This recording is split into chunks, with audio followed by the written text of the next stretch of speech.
Amanhã vai ligar, tenho certeza. E conserta ninguém para não firmar especial. Como é seu nome? Givanilda Guiar Rocha, mas algumas pessoas me conhecem como Gigi. Como você se sente no magistério hoje? Hoje eu me sinto bem, né? Até porque o meu maior sonho era estudar, né? Mas não tinha oportunidade. E quando o magistério surgiu, tudo que eu queria era estudar, porque queria realizar um sonho que eu tive desde a infância, né? Era ser professora. E quando o magistério surgiu, eu só queria buscar o melhor, dar o melhor, né? Até para me aprender, para que eu possa passar o que eu aprendi para as crianças, né? A primeira coisa que eu queria falar assim é uma coisa que ficou mesmo marcado dentro de mim e que muito antes, eu já tinha feito o curso de gestão, mas antes de eu fazer o curso de magistério eu ainda carregava essa dúvida comigo, né? Que é com relação ao jeito de a gente se expressar, por exemplo, né? E até o início do curso de magistério eu pensava que o jeito de eu me expressar era errado do jeito da pessoa da cidade se expressar, né? Até que veio um professor e falou, ó, não existe jeito certo ou errado de se expressar, existem culturas e populações diferentes uma das outras, né? O que eu entendo desse processo é que, na verdade, esse é um projeto que ele surge de uma demanda dos próprios extrativistas, que é a demanda que foi muito discutida antes da concretização desse projeto, ela foi muito discutida em espaços como audiências públicas, como reuniões com organização civil, com movimentos sociais, que na verdade é a exigência de uma escola adequada ao território, de uma escola que não seja essa escola urbana, essa escola da cidade, né, que nós conhecemos, que trata dos conteúdos das áreas, das disciplinas, que trata desses conteúdos de uma forma desconexa da realidade. Então o projeto Magistério Extrativista da Terra do Meio, ele surge através dessas parcerias, desses colaboradores, e o resultado da concretização desse processo todo é de um curso de formação de professores de nível médio que atenda à demanda dessas reservas extrativistas da Terra do Meio, que é a reserva extrativista do Xingu, do Rio Iriri e do Riozinho Danfries, essa última da qual eu coordeno na área do processo pedagógico. Então, avaliando hoje, no meu ponto de vista, assim, eu vejo que foi um salto, né? Um salto muito grande que eu pulei, né? Porque eu acho que se não existisse magistério até hoje, eu estava sem estudar. Porque chegou o sexto ano, eu cortou, né? Porque só tem até o sexto ano aqui na Resex. E terminou o sexto ano, parou. Então, depois que começou o magistério, que eu comecei a estudar novamente, Aí foi já no ponto, né? Comecei a trabalhar, comecei a correr mais atrás das coisas, né? Política pública, tanta coisa, para dentro da comunidade, né? Ajudando a comunidade e hoje eu vejo que é muito gratificante, né? Não só para mim, mas para todos, né? Todos os alunos que estão estudando e que eu não sei nem como falar assim, porque o curso de magistério é um negócio que desceu do céu aqui para a galera, né? Que se não fosse o curso de magistério, essa turma toda que está estudando hoje estava parada, né? Porque não tinha mais estudo para o pessoal. Então foi muito bom e está sendo, né? E hoje eu me sinto uma pessoa bem, né, no magistério. No início eu tinha um pouco de falha, né, de dúvida, porque eu ficava na dúvida, eu não sabia se eu conseguia, eu não sabia. Pensei até em desistir, né, mas aí, graças a Deus, topei muitas pessoas que me deu força, né, meus amigos do magistério, meus amigos fora, meus familiares. Então, eu fui pegando força, né, motivando, porque não é fácil, né? às vezes você tem muitos problemas que lhe afetam, né? Mas depois do terceiro modo eu já me senti uma pessoa segura no magistério, né? E tudo que agora, daqui para frente, tudo que eu quero é terminar. E se Deus quiser me formar para professora. E com relação ao que eu posso contribuir, né, do que eu aprendi, é justamente isso, né, passar, por exemplo, tentar registrar os conhecimentos que a gente tem hoje, porque assim, há conhecimentos muito importantes, né, que tem lá no livro Terra do Meio, por exemplo, né, mas a gente também tem que ter o cuidado de registrar para que nas próximas e futuras gerações a gente tá passando, né, por exemplo, para uma criança que nasce em 2021, por exemplo, ela vai crescendo e a gente que tem o papel de passar o que a gente aprendeu com os nossos pais para eles, né? Então a tentativa desse projeto de formação de professores é formar professores do próprio local e no local. E daí essa dinâmica dessa logística toda que nós temos, que não é retirar o extrativista do seu território para que ele vá até a universidade se formar, mas fazer o inverso, é fazer com que a universidade venha até o território e as pessoas do território se formem dentro da perspectiva do diálogo com a realidade local. Então todo esforço nosso é romper com esse processo disciplinar, todo esforço nosso é romper com essa lógica da escola escritocêntrica, da escola tradicional, e todo esforço nosso tem a ver com uma tentativa de trazer esses elementos do extrativismo, da vida local, da pesca, da prática da seringa, da prática do extrativismo da castanha, em diálogo com as aulas de língua portuguesa, de matemática, de geografia, num exercício de propormos uma outra escola para o território, uma escola que atenda esse diálogo com os saberes locais, porque nós sabemos que a perspectiva de educação tradicional ela não contempla a demanda desse território.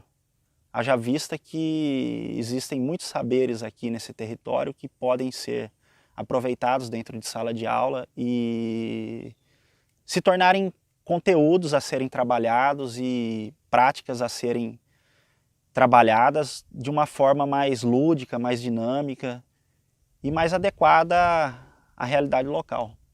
E que eu consegui avaliar, porque antes na escola, quando eu terminei e parei, né?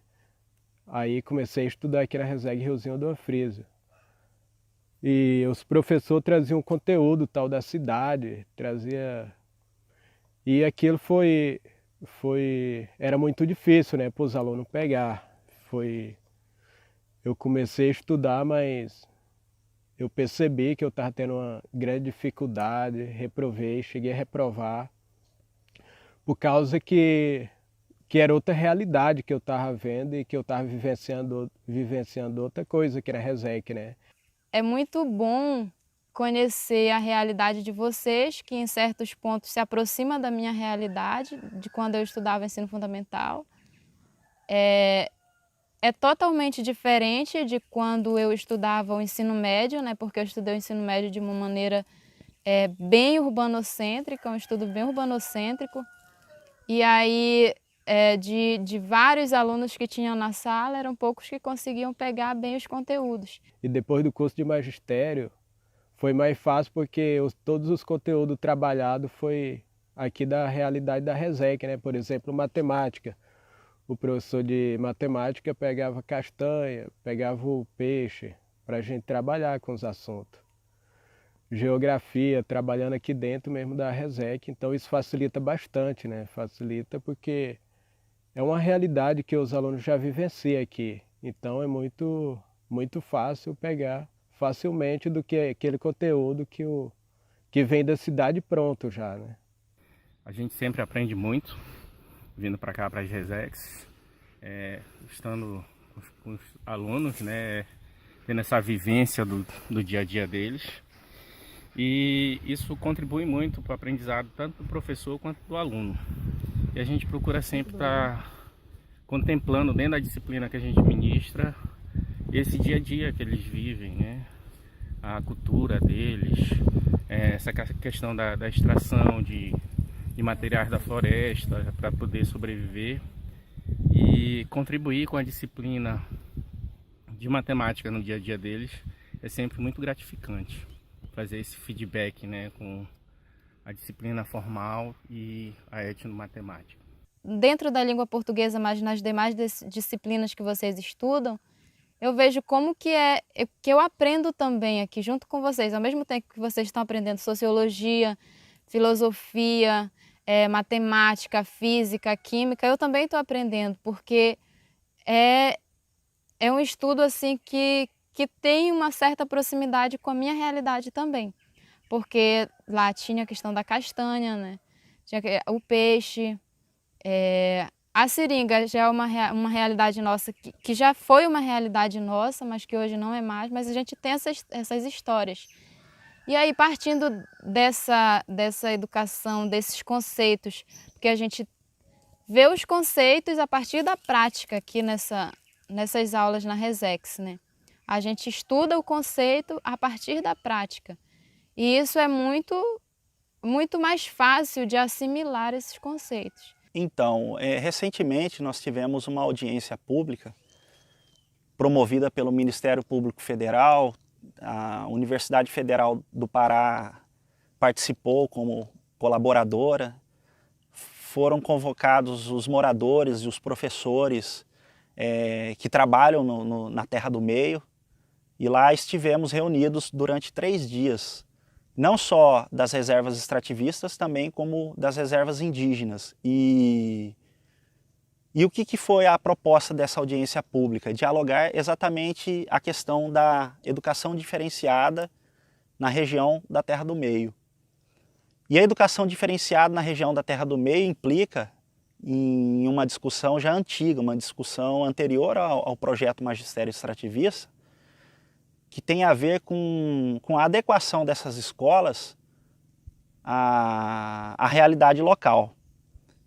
E o que se percebe por parte da própria Secretaria Municipal de Educação é que não tem sido contemplado materiais didáticos que trabalhem conteúdos a partir dos temas locais.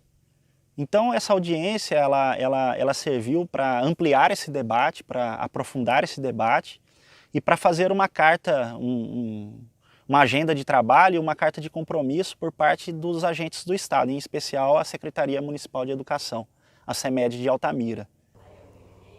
Bom, eu acho que está indo bem, porque aqui nós também não só estuda com os livros que vêm da cidade, mas também um que a Ana Maria fez, que a professora aí passa, que tem os conteúdos bastante interessantes, que eu conheci coisas que eu não conhecia, né? Fiquei sabendo das coisas que eu não conhecia, então, coisas passadas que os nossos não têm passado conta, no livro está contando todas as histórias. Eu acho assim, acho bom. Estou aprendendo bastante, aprendi coisas que eu não sabia também da cidade, e em português, cada vez mais aprendendo, cada vez mais evoluindo, né? Para mim está excelente. Então, dá para a gente fazer um plano de aula sobre a nossa cultura aqui. E talvez fique até mais fácil dessas crianças aprender a ler, né? Porque quando eu mesmo, assim, quando tinha alguma coisa de matemática, de biologia, que era a base daqui da nossa cultura, tudo ficava mais fácil, né? Porque é assim, um pouco que eu estudei, tudo que traz lá de fora, a gente tem aquela dificuldade pelo motivo que a gente não conhece, né? Ou as aulas é muito curta, né, para essas crianças, porque você vê que o calendário nunca chegou aqui de acordo, né, com o tempo. E assim, tudo isso vai ter. Essas crianças têm 2 meses de aula, 3 meses de aula, né? E aí vai. Aí, se é uma coisa básica aqui na nossa cultura, além dessas crianças aprender mais rápido, vai ficar com mais facilidade, né? Porque ele já conhece um pouco. E assim eu só acredito que só vai melhorar.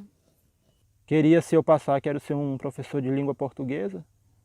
E só mostrando para ele, né, contando as histórias dos nossos antepassados e relacionando as disciplinas com a própria realidade, né? Que eu espero que daqui a 3, 4 anos, por exemplo, não 3, 4 anos, mas daqui a 2 anos, né? A gente já tenha conseguido inserir nas disciplinas lecionadas aqui na Resex o livro Terra do Meio, né? Então, a minha principal luta, né, é lutar para que isso seja inserido dentro dos conteúdos lecionados aqui na Resex. E outra questão que também foi discutida, especialmente a questão desse trabalho do livro Terra do Meio, que é um livro que foi feito através da colaboração dos pesquisadores que fazem parte das próprias reservas extrativistas do Iriri e do Riozinho do Anfrísio. E foi colocada em pauta essa questão da necessidade de livros, especialmente de história e geografia, aproveitarem esse conteúdo para uso em sala de aula.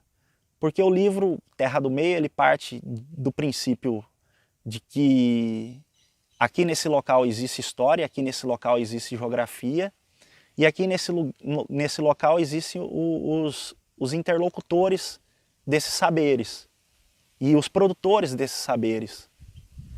E a partir do momento que esses saberes eles são registrados através do audiovisual, são registrados através da escrita, esses conteúdos eles passam a ter elemento de preparação para uma fase posterior, que seria o uso disso em diálogo com os conteúdos que são do calendário escolar. Então, o que eu percebo da importância não só desse livro, como de outros livros e de outras iniciativas que partam dessa realidade, a importância que eu percebo é que os alunos eles têm muito mais interesse no aprendizado quando você vem, por exemplo, explicando a matemática através do uso da pesca, explicando a matemática através do uso do trançado, explicando a matemática através da construção das canoas, explicando a matemática ou a física ou a história, enfim, as diversas disciplinas que existem através de práticas que existem dentro das reservas extrativistas. Isso aproxima mais o estudante do conteúdo, isso dá mais desejo de aprender do estudante por parte dos conteúdos. Por quê? Porque ele não estará aprendendo uma coisa que está fora de sua realidade. Então tudo que é próximo da realidade desperta um interesse muito maior. É o que eu percebo isso em todas as aulas, em todos os conteúdos que nós já trabalhamos e todas as tentativas que nós já fizemos de experimento, é de que quando utilizamos os elementos, os saberes e os fazeres locais, nós potencializamos a relação de ensino-aprendizagem de uma maneira muito mais significativa. Como eu estou estudando, né, no magistério para me formar professora, eu acredito que mesmo assim que esse material ainda não tiver dentro da nossa escola para a gente trabalhar, mas pelo que eu aprendi, eu vou tentar buscar, né, tentar passar o que eu aprendi no magistério sobre o material didático, a base da nossa cultura, para essas crianças, né? Enquanto o material não está praticamente dentro da nossa escola, eu acredito que o que eu aprendi eu vou tentar buscar, né? Pelo exemplo, da castanha, o peixe e várias outras coisas como matemática, língua portuguesa, ciência, né? Biologia, tudo dá para trabalhar com essas crianças sobre a nossa cultura. esse material didático que você trabalha hoje, né, por exemplo, que vem da cidade, você acha que ele é adequado?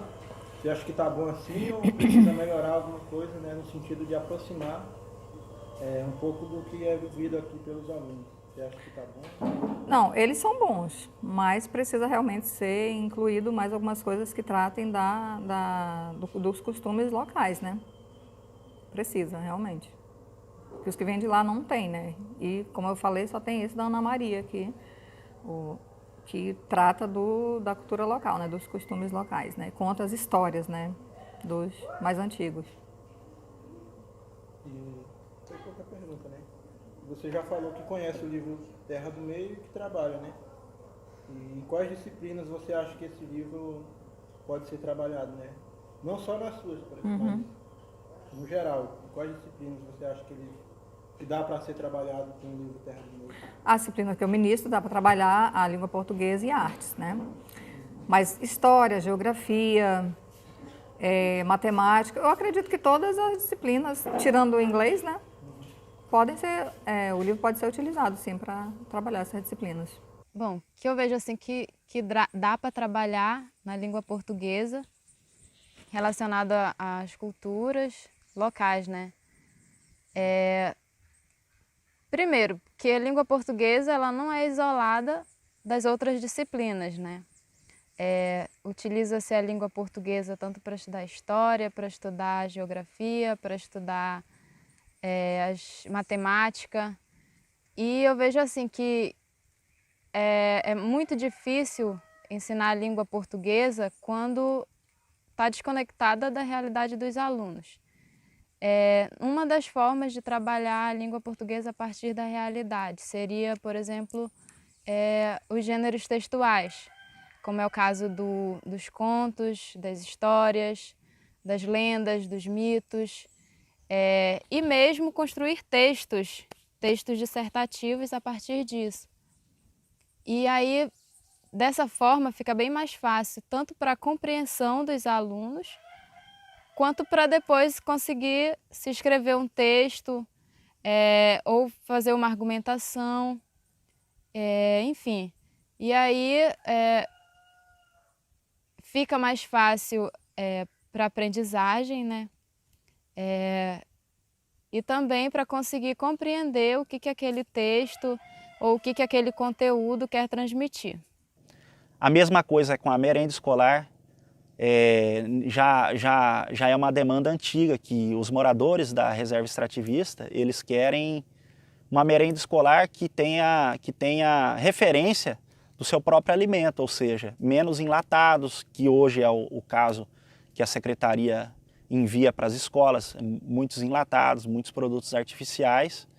E aí nós teríamos, por exemplo, o uso dos alimentos do extrativismo, a castanha, a farinha do mesocarpo, a questão do açaí, a questão da macaxeira. Então existe uma série de alimentos que são possíveis de ser inseridos no cardápio da merenda escolar. E são alimentos que não são alimentos orgânicos, que são de produção local, são alimentos que são saudáveis, que são de própria produção extrativista. A merenda escolar ela não é suficiente, né? Ela não é de qualidade, porque quando a gente se fala de merenda de qualidade, é uma merenda que não é enlatada, né? Uma merenda que não vem empacotada. Então, a quantidade não é suficiente, porque se essas crianças hoje merendam até fim das aulas, porque a merendeira sempre ajuda, né? Com a tapioca, com um bolo de puba, com um bolo de macaxeira, para que essa outra merenda ela tenha uma base até chegar no final, né? Na merenda, né, escolar aqui, tem umas merendas que vem lá da CEMED para as escolas, que tem uns alunos que não gostam. E tem uns que já gostam, tem umas que o pessoal come com frequência, mas eu acharia que sim, deveria ter uma comida aqui da Resex, assim, uma fruta, assim, na merenda também, não só aquelas cores da cidade, mas uma banana, um mamão, essas coisas que é mais fácil, assim, um peixinho. Não todo dia, mas assim, algum dia na semana, né? Que é sempre bom também a gente lembrar da nossa cultura aqui, da Resex. E de qualidade também não é. Inclusive, quando vem uma coisa, falta outra, né? Às vezes vem coisa que as crianças não comem e é tipo assim que elas têm que comer quase obrigada, né? Porque não tem outra coisa. E sobre se tivesse como incluir pelo menos um pouco, né? Eu já vou dizer a farinha, né? Tapioca, macaxeira, porque a gente tem muita coisa aqui que dá para incluir na merenda das crianças, né? Para uns tem aluno que passa mal, né, com a merenda da escola. Eu mesmo uma vez passei bastante mal com a merenda da escola, mas eu acho que não estava no dia mesmo do estômago aceitar aquela refeição. Mas tá tranquilo, é uma merenda mesmo bastante suavezinha, tranquila. Eu pergunto assim, se faz mal não a médio prazo, né? Ou seja, tu comeu e já faz o efeito. Eu te pergunto se faz mal, tu está consumindo esse alimento da cidade, por exemplo, e tu vai acumulando alguma doença ao longo do tempo sem tu perceber que tu está com aquela, por exemplo, no próprio estômago, né?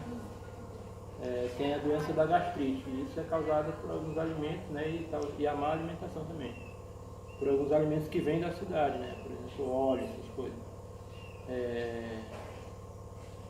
Tu acha que mesmo assim continua fazendo bem? Por exemplo, tu come hoje aqui, passa um ano comendo, e daqui mais um ano tu não vai sentir nada, tu vai sentir as mesmas coisas que tu sente consumindo os alimentos aqui da região? Assim, as mesmas coisas, eu nunca passei mal assim, né, depois, assim, tá com um bocado de tempo que eu como, mas nunca me senti, assim, mal sendo da merenda. Eu acho que não faz mal, não. Bom, tem alguns que tem bastante coisa, né, que é fabricado, tem muita proteína nele, muita coisa, e eu acho que não faz mal, não. Não dava para vir tanta coisa da cidade, porque eu vejo ali, tem crianças que não gostam de sardinha, outros já não gostam de salsicha, né? Outros já não gostam do suco que vem.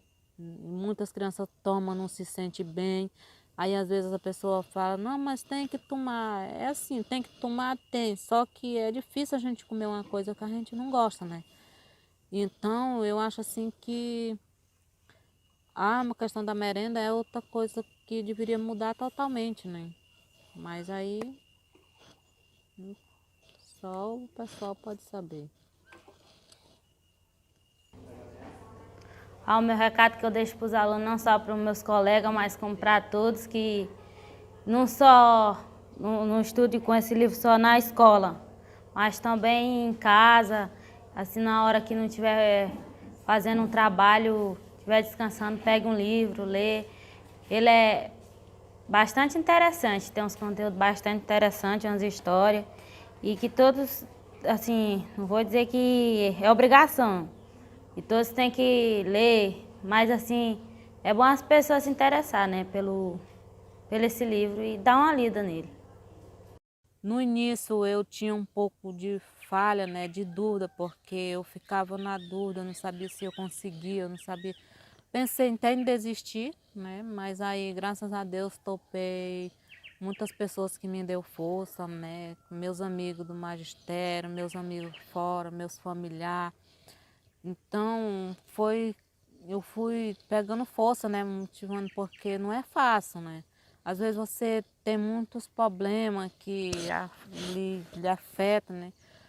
Mas depois do terceiro modo eu já me senti uma pessoa segura no magistério, né? E tudo que agora, daqui para frente, tudo que eu quero é terminar.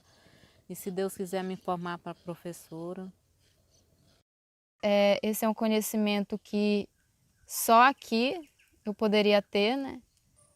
Eu tenho o sonho de poder, de ter oportunidade lá no meu local, de que haja um dia esse tipo de educação diferenciada, porque eu acredito que é por aí que a gente vai conseguir dar autonomia aos estudantes do seu local, né? Os estudantes do meio rural, os estudantes do campo.